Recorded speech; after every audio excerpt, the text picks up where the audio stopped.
नमस्कार दोस्तों, स्वागत है आपका रामानुज मैथ्स क्लासेस के इस ऑनलाइन वीडियो चैनल पर। जैसे कि दोस्तों, आजकल हम RPSC 2011 first grade maths paper के क्वेश्चन सॉल्व कर रहे थे। पहले फेज़ में हमने स्टैटिक्स और डायनेमिक्स के सारे क्वेश्चंस को सॉल्व किया था, व्याख्यात्मक हल सभी का देखा था। अब हम शुरू कर रहे हैं आज से डिफरेंशियल इक्वेशन मतलब अवकल समीकरण के प्रश्नों का हल। तो इसी क्रम में मैं आपको बता दूं, अभी मैं केवल बीएससी जो ग्रेजुएशन पार्ट के जो क्वेश्चन आए थे उन्हीं को ही हल कर रहे हैं। उसके बाद में 11th और 12th के क्वेश्चन को हल किया जाएगा। देखिए, इसमें पहला प्रश्न है, अवकल समीकरण हमें दिया हुआ है y equal to 2x d y by d x plus y square d y by d x का होल क्यूब का हल है। कई स्टूडेंट्स का मैसेज आया था कि सर हमें ये पता ही नहीं चलता कि ये दिया गया प्रश्न किस टॉपिक से आया है। तो चलिए, आज से मैं आपको टॉपिक भी मेंशन करूँगा कि ये आपके सिलेबस के किस पार्ट से आया है क्वेश्चन। तो जैसे कि ये प्रश्न आपके आरपीएससी फर्स्ट ग्रेड और सेकंड ग्रेड दोनों के सिलेबस में है। दोनों के सिलेबस में अवकल समीकरण जो ग्रेजुएशन पार्ट है उसके अंदर प्रथम कोटि तथा उच्च घात के अवकल वाला जो एक लाइन लिखी हुई है उस टॉपिक से प्रश्न पूछा गया है। प्रथम कोटि तो इसलिए क्योंकि d y by d x है, और उच्च घात इसलिए कि हमको यहाँ डी वाई बाई डी घात 3 दी हुई है। देखिए दोस्तों, ये एक इम्पॉर्टेंट प्रश्न है। इस प्रकार का एक प्रश्न फर्स्ट ग्रेड और सेकंड ग्रेड में अवश्य पूछा जाता है। देखिए, इसके हल के लिए इसमें दोस्तों मैं p equal to d y by d x लिख देता हूँ। ज़्यादातर बुक्स में यही लिखा मिलेगा आपको। तो y equal to 2px plus y square p cube में लिख दिया। अब यहाँ से स्टूडेंट के सामने दिक्कत आ जाती है कि इसको हल कैसे किया जाए। तो दोस्तों, इस प्रकार के प्रश्नों को हल करने के लिए आपको मुझे इसमें या तो उसको x के सापेक्ष इसको अवकलन करते हैं समीकरण को, या इसको y के सापेक्ष। अब सबसे बड़ी दिक्कत ये आती है कि इसमें से हम किसका चुनाव करें, x के सापेक्ष हल करें या y के सापेक्ष, ये पता नहीं चलता। तो दोस्तों, मैं आपकी आज ये दिक्कत दूर कर देता हूँ। वही समीकरण आपको ध्यान से देखना है कि जिस समीकरण में मैं इसको y equal to f of x p के रूप में लिख सकूं। जैसे कि मैं इस समीकरण को y equal to f of x p के रूप में नहीं लिख सकता हूं। आपको समझ में आ गया होगा कि इस समीकरण को मैं y equal to f of x p के रूप में नहीं लिख सकता हूँ, क्योंकि मुझे पास में x भी आ रहा है और y भी आ रहा है। तो इसलिए मैं इसको x के सापेक्ष हल करूँगा। ठीक है, ये आपको थोड़ा ध्यान देना है कि इस समीकरण को मैं y equal to function of x comma p के रूप में नहीं लिख सकता हूँ, इसलिए मैं इसे x के सापेक्ष हल करूँगा। क्योंकि इसको मैं अब मुझे x के सापेक्ष हल करना है, तो उसको मुझे x equal to function of y p रूप में लिखना है, तो वो मैं लिख सकता हूँ आराम से। देखिए, 2px equal to y minus y square p cube, मैंने इसको इस रूप में लिख दिया। अब मैंने यहाँ से p को रिमूव किया है, डिवाइड कर दिया है, तो 2x equal to y by p minus y square p square. अब मैं इसको y के सापेक्ष इसको अवकलन कर देता हूँ। तो देखिए, 2x का हो जाएगा डी एक्स बटा d y, y by p का 1/p minus y by p square d p बटा d y minus 2y square p, chain rule से डी पी बटा d y minus 2p square. तो आप हल कर सकते हैं आराम से। ध्यान रखिएगा, डी एक्स बटा डी वाई का मतलब 1/p होगा, इक्वल टू 1/p। मैंने बाकी स्टेप एक्सिटीज लिख दी। सभी को मैं लेफ्ट हैंड की तरफ ले आया हूँ सारे टर्म्स को, और राइट हैंड में हमारा 0 आ जाएगा। अब देखिए, आपको यहाँ से कुछ चीज़ें कॉमन निकालनी पड़ेंगी। 2/p minus 1/p plus y upon p square d p बटा d y plus 2p y square d p बटा d y plus 2p y square equal to 0। अब देखिए दोस्तों, हमारे पास में 4 टर्म्स मिल रही हैं।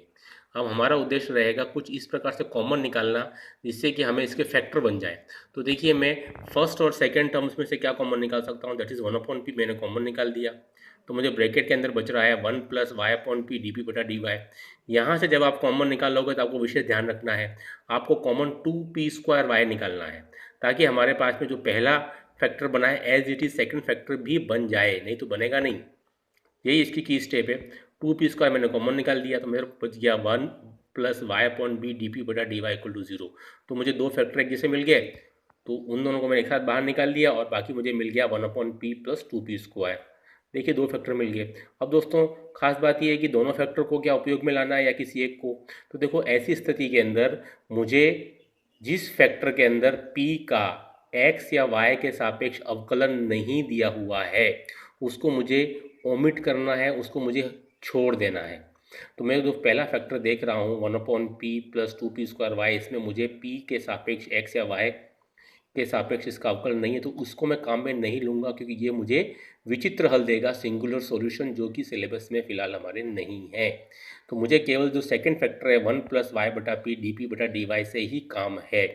यहाँ थोड़ा ध्यान देना, दोनों फैक्टर हल नहीं करने हैं। जिस फैक्टर में p के करस्पॉन्डिंग x या y के सापेक्ष अवकल नहीं है उसे आपको छोड़ देना है, उसे ओमिट कर देना है। ठीक है, अब देखिए तो सेकेंड वाला फैक्टर हम काम में लेंगे, तो 1 + y/p dp/dy = 0, इसको मुझे हल कर देना है। तो मुझे फैक्टर क्या मिल जाएंगे, अलग अलग dp/p प्लस dy/y = 0, दोनों तरफ मैं अगर इंटीग्रेशन करता हूँ तो log p plus log y = log of c, तो py = c = p = c/y। अभी ध्यान रखना है कि अभी क्वेश्चन समाप्त नहीं हुआ है। ये p की वैल्यू है वो आपको हमेशा जो इक्वेशन नंबर फर्स्ट थी, सबसे पहले जहाँ क्वेश्चन शुरू हुआ था वहाँ पुट करनी है। तो हमने p की वैल्यू रख दी क्वेश्चन 1 के अंदर। देखिए 2x = y × y/c minus y² × c² y², solve कर दिया और मुझे इसका आंसर मिल जाएगा। तो y² = 2cx + c³, जो कि आपका ऑप्शन नंबर फर्स्ट है, वो हमारा आंसर आएगा। तो उम्मीद है दोस्तों आपको ये क्वेश्चन समझ में आया होगा। एक इम्पॉर्टेंट क्वेश्चन है जो अक्सर कर सेकंड ग्रेड फर्स्ट ग्रेड में पूछा जाता रहता है। अब देखिए नेक्स्ट सेकंड क्वेश्चन पे आते हैं।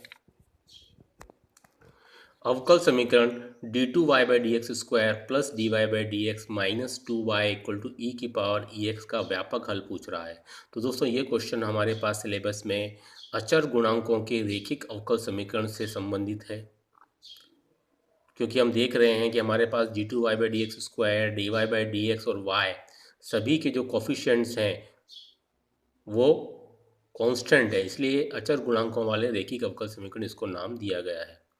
ऐसे क्वेश्चन को हल करने के लिए हम d/dx की जगह दोस्तों हमेशा स्मॉल कैपिटल डी लिख देते, तो उसको लिखने का तरीका होता है D² plus D -2 whole bracket बंद y = e⁻x।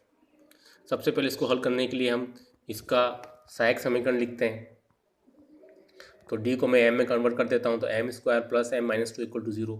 इसको मैं सोल्व करता हूँ द्विघात की तरह, तो मुझे m के दो रूट मिलते हैं, -2 और 1। तो हम जानते हैं कि दोनों मूल कैसे हैं, डिस्टिंक्ट है, भिन्न भिन्न है।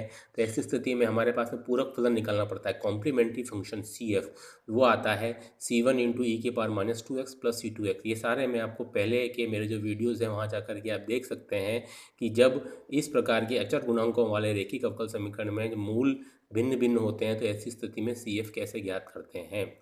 देखिए ये इसका अभी आधा हिस्सा हुआ है। दूसरे हिस्से के लिए दोस्तों हम निकालते हैं PI, पर्टिकुलर इंटीग्रल विषय समाकल, जो होता है Q/FD। Q मतलब इस क्वेश्चन में जो राइट हैंड वाला पार्ट है वो Q होता है, और FD पूरा d² प्लस d -2। तो देखिए Q की जगह मेरे पास में आ जाएगा e⁻x divided by d² plus d -2।